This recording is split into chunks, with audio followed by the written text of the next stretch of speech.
Well, welcome back at the Royal Newcastle Aero Club at Maitland. And for everyone who likes to tune in that lives in Australia, Maitland is around about 35 minutes west of Newcastle, and have a lot of people who have been watching these videos from overseas. If you're wondering where Maitland is, you're probably wondering where Newcastle is. So Maitland is around 35 minutes drive west of Newcastle, and Newcastle is around about a 2-hour drive north of Sydney. So hopefully that gives you a little bit more of a global perspective of where we are today. We are in the beautiful Hunter Valley. I can tell you it's a summer's day. We're starting an early morning fly. It's around about 8:30, heading for a top temperature today of 45 degrees Celsius, which is pretty damn hot. It's going to be a scorching Australian day. If you're shivering away in the Northern Hemisphere at the moment in some places, that's, I think, around 104 degrees Fahrenheit. So it is going to be a hot day.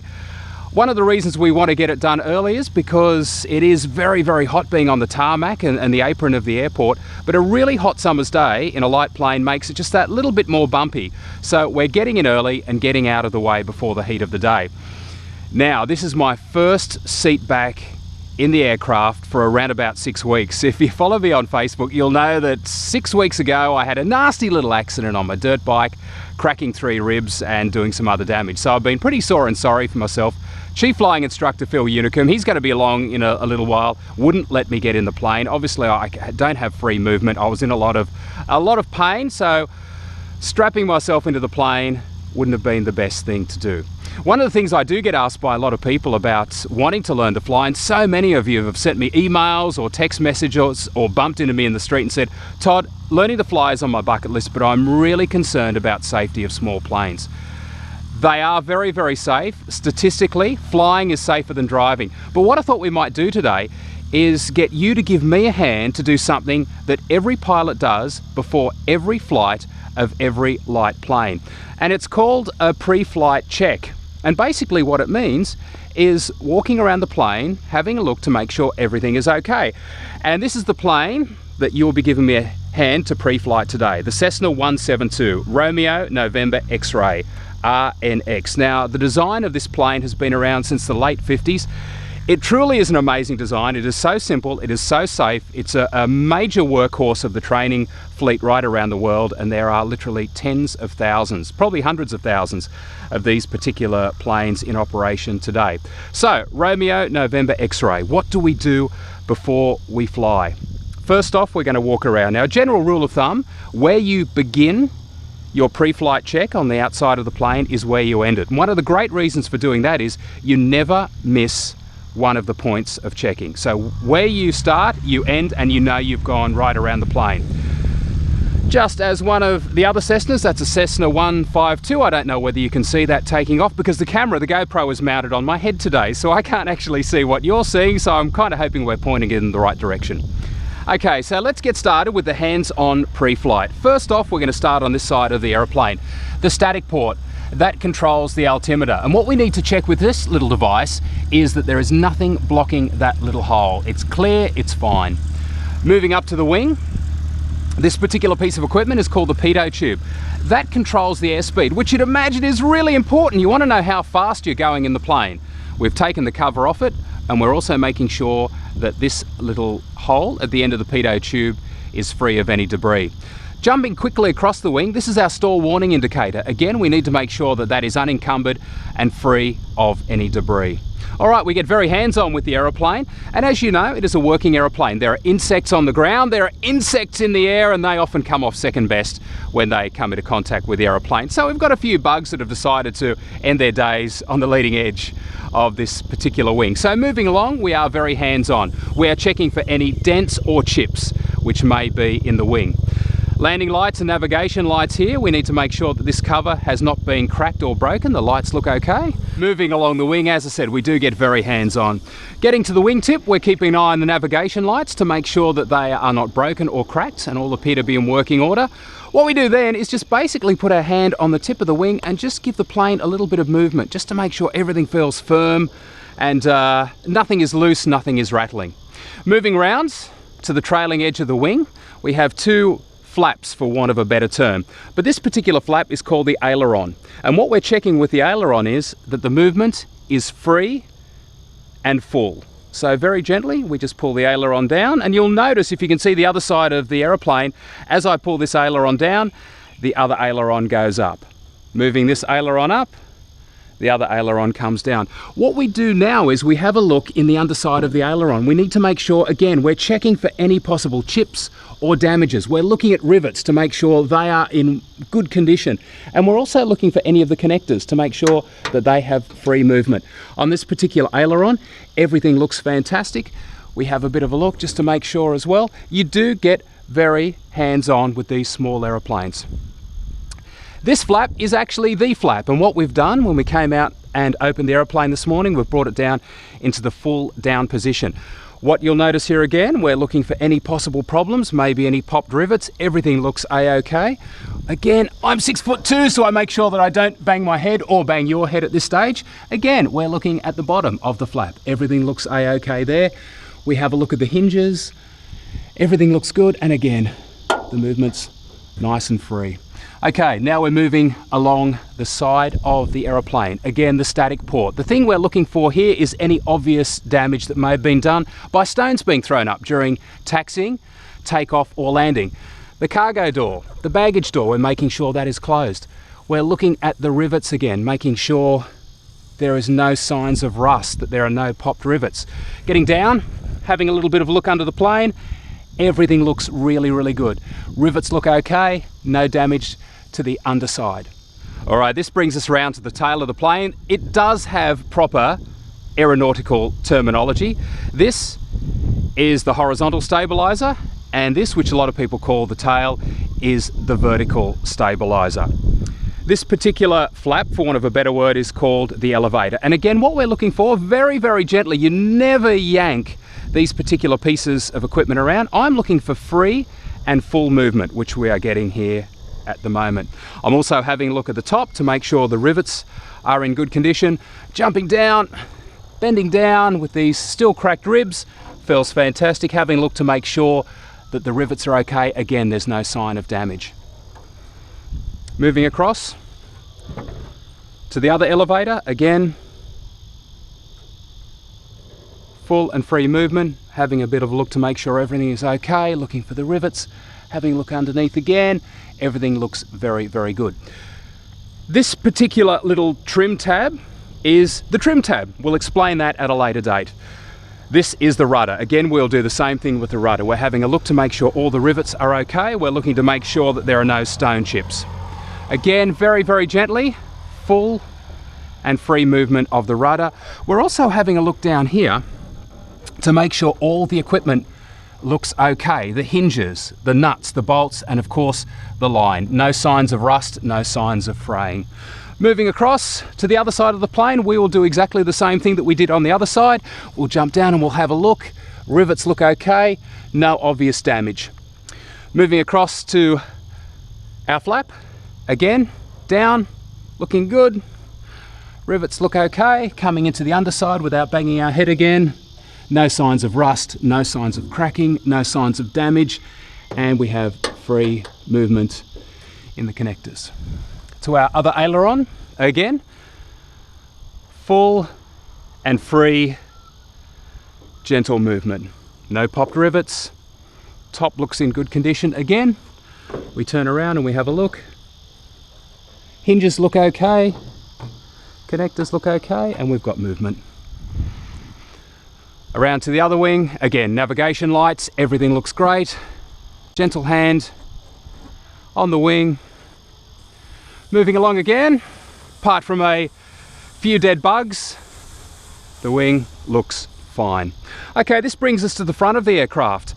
And the things we're looking for now, before every flight, we make sure that we check the oil, especially on a day like today. It is going to be very, very hot indeed. So we do a quick check of the engine oil. Now you may or may not be able to see this, but you need to be between 6 and 8, and right about now that is looking fantastic. So the engine oil is fine. One of the things and tricks for new players, I've been told by Chief Flying Instructor Phil Unicombe, is never over tighten the oil filler knob, because the next person who comes along may not be able to undo it. Lots of action on the aerodrome today. And what a beautiful day to go flying. That is the engine. Now we move round to the front of the aeroplane. And if you're anything like me, you'd be very, very careful and very, very respectful of propellers. And the front of the aeroplane and the propeller is one thing we need to check. But what I do want to highlight, we talk about safety and why flying small planes is so safe. I don't know if you can see there, but on the dashboard of the plane, there is the key. Just like a car, believe it or not, an aeroplane has an ignition and a set of keys. What that tells me is the keys for this particular plane are not in the ignition, which makes approaching this propeller safe, but I'll always treat it with a great deal of respect. So, just like we check the wing, we're checking the propeller. It is a working aeroplane. There are insects which have come into contact and it has been chopping its way through the air. What we're actually looking for is to make sure, again, like the wing, there is no obvious signs of big dings or chunks out of the propeller. We need to feel that. That feels fine. Again, on the other side, that feels fine as well. Again, knowing that the keys are out of the ignition, my hand comes into the engine here. That is the fan belt, and I just need to make sure that that is taut. Down here, you'll notice we have an air filter. I need to make sure that that has not been corrupted or blocked by any debris or any insects or any birds in that situation. That looks a-okay. You'll notice down here we have a front wheel. Checking that the air pressures for all three tyres are okay. We can see at this point that they do. You'll notice here, this looks a little bit like the front of a motorbike. There's the shock absorbing system here. This is what takes the force when the plane comes down. Rear wheels first, then the front wheel gently comes down, and effectively it is a shock absorber. One of the things we need to check before we take off is to make sure that that shock absorber isn't sitting right at the bottom. If it was, there would be no shock absorbing effect when the plane lands. At this stage, it looks pretty good, but we want to do a little bit of check. So what I'll do, I'll come across, I'll put my foot on the front wheel, you may be able to see that, and I'll just gently pull down and move the plane down. And you'll notice it's free and it moves back up. That is what we're looking for. At the start of the inspection, I said we move our way around the plane, we end where we have begun. Okay, so that's the hands-on look at the aeroplane. Now we do need to check the petrol. Preflight Check in the clubhouse has said that there is 80 litres of petrol in the plane. Unlike your car where you have one major fuel tank, this particular plane, the Cessna 172, has two fuel tanks and they're located in the wings. So what we need to do is we need to check both tanks. But before we go and check how much fuel, again, stressing how safe flying small aeroplanes is, we need to actually have a physical look at the petrol. And this is where this gentleman comes in, standing there getting some sunshine. Chief, good morning, Todd. Good morning, Chief Flying Instructor Phil Unicum. How nice to see you. It is nice to see you as well. I'm just going to go and check the petrol to make sure that it is pristine and in 100% condition. You'll be looking for water and other contaminants. I will be looking for water and other contaminants, and I'm betting I don't find any of them. Okay, so again, what we do, how do we check to make sure that the fuel is okay? Very, very simple. We use this high-tech device. It's like a little shot glass. Trust me, it's not a shot glass, with a little pin in it. And we come to these particular holes, and these are fuel bleeders. And what we do, we just press up, we have a look. And what I'm looking for, the petrol is blue. I'm looking for any bubbles, water, or possible contaminants. And at this stage, that looks good. There are many spots due to safety on the aeroplane that we go looking to check. Again, no bubbles, no water, no contaminants. We do it again, looking good. We do it again, looking good. And I always forget this one, which I'm not going to do now. So great, that is telling me that this side of the plane, the tank on this side, is looking good. Moving to the other side, we do the same process. Again, stressing the safety of flying small planes.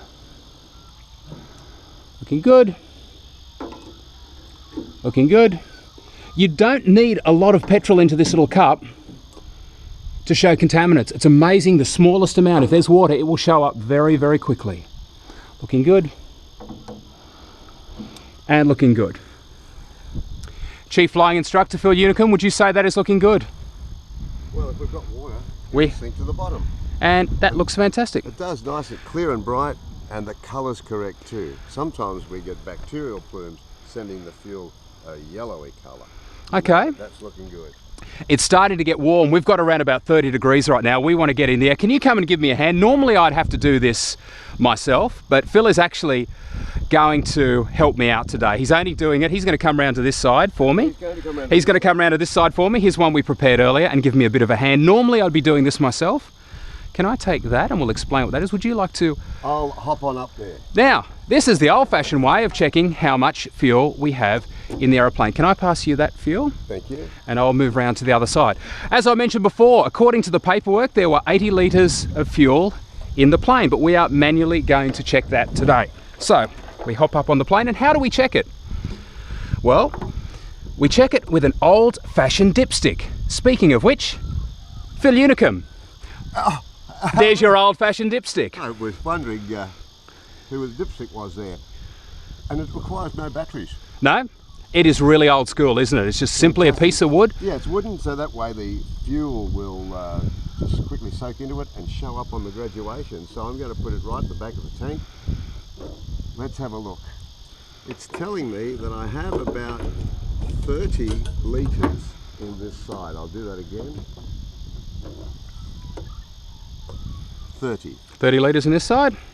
Now, one of the things you'll notice there, what did we do with the fuel that we took out of the wing?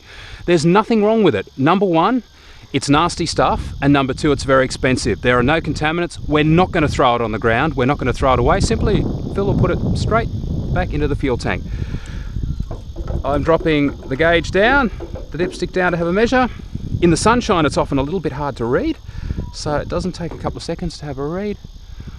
I'm seeing a little bit over 30. We've been lied to. We've been lied to. There's only 60 litres of petrol in this aeroplane. 60 litres of avgas. That means we need to top up before we go. That's another video for another day. Dipstick, back to you. I love the way you call me dipstick. So there you go, Romeo November X-ray. As I said, every time we take off in one of these planes, we do the same thing. There is a checklist. It only takes a little bit of time. Obviously, I've taken more time to show you this morning to give you a bit of an understanding, but this is what makes flying small planes very, very safe indeed. We're going to fly for about an hour. We've got to head over to the fuel bowser over there, fill up with some avgas. When we land, if someone's ready to take this plane out again, they will do the exact same checklist over again. Thanks for your time. Hope you enjoyed the video. There's more on the way. Have a great day and stay cool.